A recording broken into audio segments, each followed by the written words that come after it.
ये भाव रखो। तो एकादशी के दिन ना जी केवल आपके हृदय में केवल गोविंद होने चाहिए। एकादश्या निराहार संवचर्य जनार्दना, आप उस समय केवल गोविंद के निकट रहे। ये एकादशी की तिथि है। कौन कौन रहते हैं? एकादशी का व्रत करना चाहिए। 6 चीजों देखिए, इस धराधाम पर 6 चीज साध्य है। गरुड़ पुराण के अनुसार विष्णु एकादशी गंगा तुलसी विप्रधेन वह असारे दुर्ग संसारे षटपदी मुक्ति जायने। इनमें से क्या है? कौन है जी? एकादशी व्रत है। और जिसमें 6 चीजें है ना, जो 6 साध्य हैं, वो स्वतः यही है। पहले कौन? भगवान विष्णु। पहले कौन? भगवान विष्णु। दूसरी कौन? आज एकादशी है इसलिए आप लोगों ने कहा, इसलिए मैं विस्तार पूर्वक कह रहा हूं। दूसरी कौन? स्वयं एकादशी। तीसरी कौन? गंगा।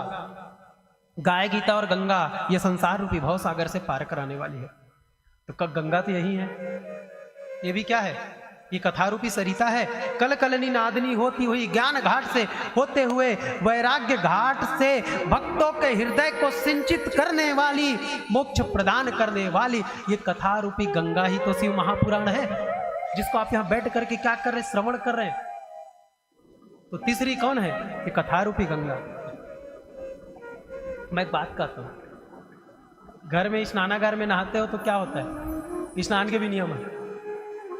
घर में आप स्नानागार में नहाते हैं ना, तो इससे देह की शुद्धि होती है। घर में आप स्नानागार में नहाते हैं तो देह की शुद्धि होती है।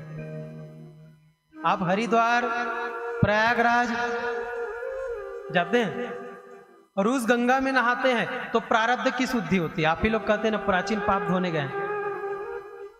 तो घर में स्नान करते हैं स्नानागार में तो देह की शुद्धि होती है।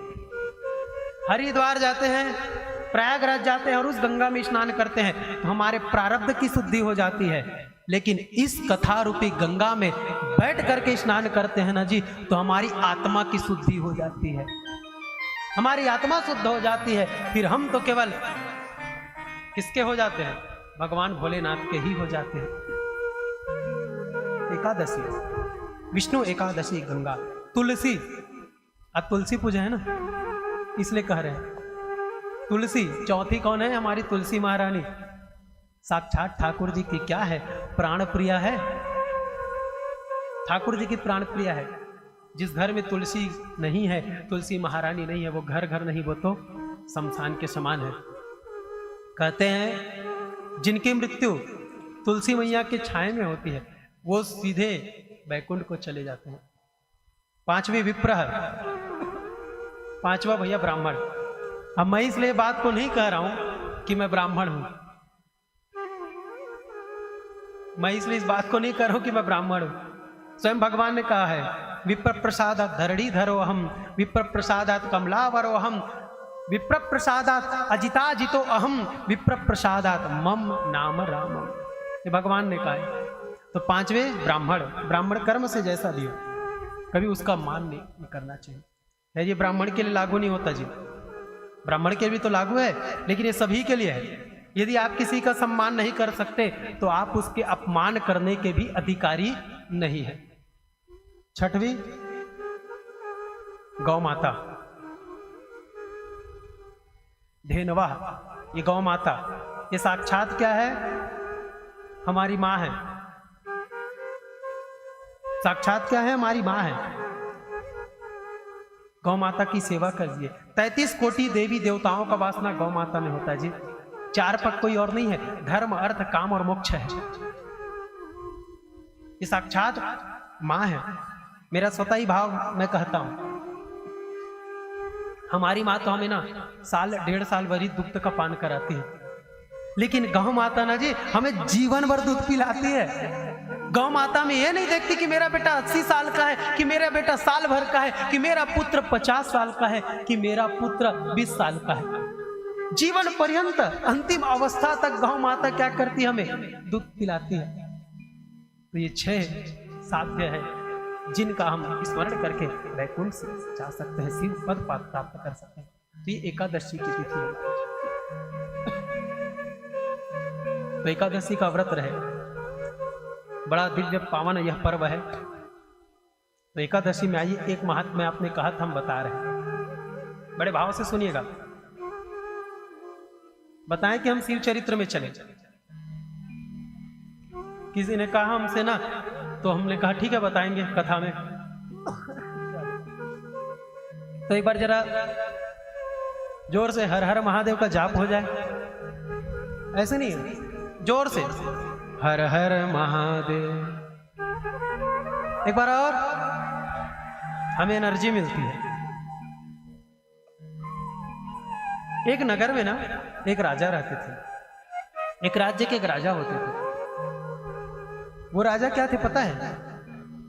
उन्होंने अपने राज्य में एक नियम रख लिया था। क्या नियम था पता है? उस राज्य के नियम, राजा का नियम, उस राज्य के राजा क्या है ना, चाहे कोई भी मनुष्य हो, चाहे कोई भी, यहां तक कि पशु ही क्यों ना हो, गौ माता ही क्यों ना हो, उस राज्य के राजा का नियम यह था कि उस दिन किसी को अन्न नहीं दिया जाता था। प्रत्येक जीवों को उस राज्य में क्या करना होता था? एकादशी का व्रत करना होता था। चाहे मनुष्य हो, चाहे गौ माता ही क्यों ना, चाहे जीव ही क्यों ना, उस दिन गौ ग्रास के रूप में भी अन्न नहीं दिया जाता था। और भी जो जीव थे किसी को अन्न नहीं दिया जाता था, अर्थात सभी एकादशी का व्रत करते थे। अच्छा, बच्चा हो, बूढ़ा हो, स्त्री हो, पुरुष हो, सबको एकादशी व्रत करना पड़ता था। उस राजा का बड़ा नियम था। अभी ऐसी नियम चलता रहा। राजा इस नियम को बनाए रखे थे कि एकादशी के दिन हमारे यहाँ अन्न ग्रहण नहीं करना है। हुआ क्या, उस नगर में एक व्यक्ति आया। ये हटवा दीजिएगा अगरबत्ती। उस नगर में एक व्यक्ति आया।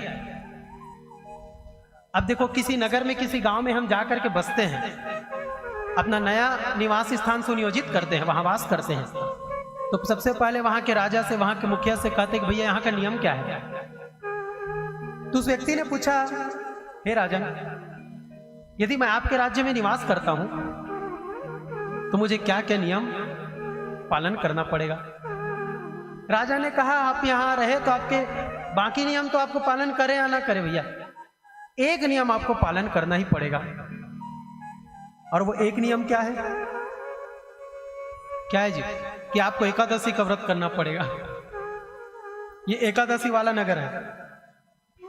यहां छोटे से छोटे जीव को भी उस दिन अन्न नहीं दिया जाता। अन्न दिया नहीं जी। एकादशी व्रत की महिमा ऐसी है कि इस दिन केवल अन्न ग्रहण वर्जित नहीं है, अन्न स्पर्श भी क्या है? वर्जित है। तो उस व्यक्ति ने कहा, महाराज मैं रह तो सकता हूं, सब नियम पालन कर सकता हूं महाराज, केवल आप मुझे स्थान दीजिए। अब वो व्यक्ति वहां निवास करने लगा। अब एकादशी की तिथि आई। एकादशी की जब तिथि आई ना जी, तो एकादशी की जब तिथि आई तो उस व्यक्ति को भूख लगी। उस व्यक्ति को ना भूख लगी। अब भूख से व्याकुल होकर के व्यक्ति राजा के पास चला गया। जाकर के राजा से प्रार्थना करने लगा, है महाराज, मैंने फल फूल ग्रहण कर लिया, फिर भी मुझे तृप्ति नहीं मिल रही है। महाराज मुझे अन्न ग्रहण करना है। राजा ने कहा, भैया जब तुम यहां आए थे तो हमने सबसे पहले तुम्हें नियम बताया था, इस राज्य का नियम बताया था कि तुम्हें इस नियम का पालन करना अति आवश्यक है, और आज तुम उसी एकादशी के दिन आकर के अन्न ग्रहण करने की इच्छा प्रकट कर रहे हो। राजा ने कहा, बिल्कुल वर्जित है। उस व्यक्ति ने कहा, महाराज मैं इतना भूखा हूं, यदि मैं अन्न ग्रहण नहीं करूंगा तो मुझे तृप्ति नहीं होगी। और महाराज ऐसा प्रतीत हो रहा है कि यदि मैं अन्न ग्रहण नहीं करूंगा ना तो मेरे प्राण ही छूट जाएंगे, मेरे प्राण संकट में हो जाएंगे। खूब विनय प्रार्थना कीजिए, खूब विनय प्रार्थना किया उस व्यक्ति ने। राजा ने कहा, ठीक है, यदि तुम अन्न ग्रहण करना चाहते हो तो एकादशी के दिन अन्न ग्रहण करना चाहते हो तो ठीक है, हम तुम्हें अन्न तो दे देंगे, लेकिन तुम्हें अपने घर में भोग नहीं लगाना है। तुम जा करके नदी के तट पर अपना भोग बनाओगे, वहीं पाओगे। और वो व्यक्ति क्या करता है, अन्न लेकर के चला जाता है और एक नदी के तट पर भोग बनाने लगता है, अन्न बनाने लगता है। जैसे ही भोग तैयार होता है तो भोग पाने से पहले किसको पवाया जाता है? भगवान को पवाया जाता है ना। जैसे ही भोग तैयार हुआ, भोजन तैयार हुआ, आज उस व्यक्ति ने भगवान को पुकारा, कहे प्रभु अब मैं भोग तो पा रहा हूं, लेकिन पहले प्रभु आपको पाना होगा, प्रभु आप आइए। अब वो भगवान को पुकार रहा है व्यक्ति, कहा प्रभु जब तक आप नहीं पाएंगे ना मैं भूखा रह जाऊंगा, लेकिन नहीं पाऊंगा। इस राज्य के मैंने नियम को भी क्या किया है, उल्लंघन किया है, मैंने तोड़ दिया इस राज्य के नियम के। प्रभु अब आप आओ, पहले आप पाओ फिर मैं पाऊंगा। अब भगवान ने कहा कितने भाव से बुला रहा है, चूंकि एकादशी है। उस व्यक्ति ने कहा प्रभु अब आपको तो आना ही होगा। उस व्यक्ति ने खूब भगवान को पुकारा।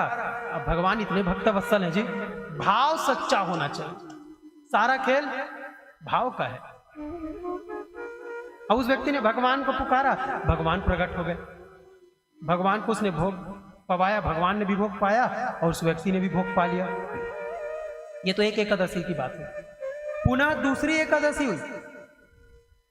अब पुनः दूसरी एकादशी आई तो दूसरी एकादशी आई तो फिर भूखा हो गया, फिर राजा के पास पहुंच गया, राजन आज मुझे अन्न चाहिए, नहीं तो फिर मैं भूख से मर जाऊंगा। राजा ने कहा इसको क्या मैंने स्थान दिया है, ये नियम ही तोड़ता जा रहा है। अच्छा दूसरे दिन इसको भूख लगे या ना लगे, एकादशी के दिन भूख अवश्य लगती है। उसने कहा राजन आप मुझे अन्न दीजिए।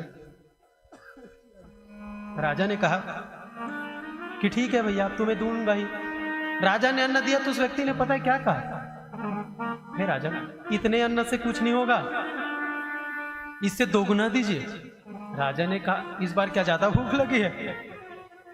उस व्यक्ति ने कहा महाराज क्या बताऊं, इस अन्न को मैं अकेले थोड़ी भक्षण करता हूं, अकेले थोड़ी पाता हूं।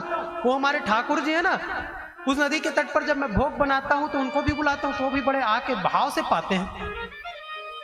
तो हे प्रभु आइए, बुलाता हूं वो आते हैं और मेरे साथ भोग पाते हैं, तो मुझे अब थोड़ा ज्यादा अन्न दीजिए ताकि मैं भोग ज्यादा बना पाऊं।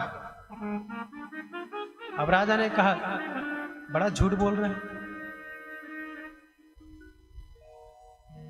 बहुत झूठ बोल रहा है, क्या भगवान स्वयं भोग पाने आएंगे? राजा को लगा ये व्यक्ति झूठ बोल रहा है। उस व्यक्ति ने कहा राजन यदि आपको मेरी बातों पर विश्वास न होना तो आप मेरे साथ चलिए और छुप करके किसी वृक्ष के से छुप करके आप देखिएगा, केवल देखिएगा। राजा तैयार हुए, राजा ने बहुत सारा अन्न दिया जी। और व्यक्ति जा करके उस नदी के तट पर क्या करने लगा, भोग बनाने लगा। भोग बनाने लगा, जब भोग बनाने लगा भोग तैयार हुआ और जो उस व्यक्ति ने भगवान को पुकारा। भगवान को तो पता है कि मैं इस व्यक्ति के लिए आता हूं। हरि व्यापक सर्वत्र समाना, हरि सर्वत्र है लेकिन प्रेम के भूखे हैं। लेकिन भगवान ने देखा इस व्यक्ति के साथ उस वृक्ष के पीछे राजा भी छुप करके मुझे देख रहा है, अगर आऊंगा तो उसको भी दर्शन हो जाएगा। उस व्यक्ति ने भगवान को पुकारा, कहा प्रभु हे प्रभु आप आइए और आप भोग को ग्रहण कीजिए, भोग पाइए। भगवान नहीं आ रहे। व्यक्ति ने कहा प्रभु आपको आना होगा। व्यक्ति रोने लगा जी, रोने लगा, व्यक्ति रोने लगा। व्यक्ति ने कहा प्रभु यदि आप आज नहीं आओगे तो उस राजा से मैं झूठा कहलाऊंगा। राजा को यह लगेगा प्रभु कि झूठ मांग करके अन्न को लेकर के जाता है, भगवान एक बहाना है, खुद पा जाता है। प्रभु आज मेरी लाज बचाने के लिए कम से कम आपको तो आना पड़ेगा, अगर प्रभु आप नहीं आओगे ना तो मैं यही इस नदी के तट पर अपने प्राण को त्याग दूंगा। रोने लगा जी। पता है उस व्यक्ति के करुण पुकार को सुन करके आज वहां भगवान प्रकट हो गए। प्रेम से बोलो भक्तवत्सल भगवान की। भगवान प्रकट हो गए, राजा ने भगवान का दर्शन किया, व्यक्ति ने अपने हाथों से आज भगवान को भोग पवाया। आज राजा ने भी यह दर्शन किया, राजा उस व्यक्ति के चरणों में है। तो कहने का अभिप्राय यही है कि भले ही वह राजन प्रति एकादशी को एकादशी व्रत रखते थे, लेकिन कभी भगवत दर्शन प्राप्त नहीं हुआ, कभी भगवत दर्शन उसको प्राप्त नहीं हुआ। लेकिन वह व्यक्ति जिसने एकादशी के दिन अन्न भी ग्रहण किया, लेकिन भगवान के दर्शन को प्राप्त हो गए। तो ये महात्मा की कथा यही कि यदि आप एकादशी का व्रत रहे तो आपको भगवान के ऊपर सबसे पहले विश्वास होना चाहिए, दूसरा आपको भाव होना चाहिए। आज एकादशी के दिन आप पूजा कर रहे हैं, किसी भी प्रकार के साधन हो या ना हो, लेकिन कम से कम विश्वास रखो, उस दिन आपके हृदय में केवल गोविंद होने चाहिए, तब भगवान मिलते जी। आप कितना भी पूजा पाठ करो, कितना भी भक्ति करो, यदि आपके मन में छल कपट द्वेष की भावना है तो मेरे गोविंद प्रसन्न होने वाले नहीं हैं। इसलिए उपवास का अर्थ यही होता है कि आप माने यदि आप भक्ति कर रहे ना तो आपके सन्निकट, आपके सम्मुख स्वयं भगवान है।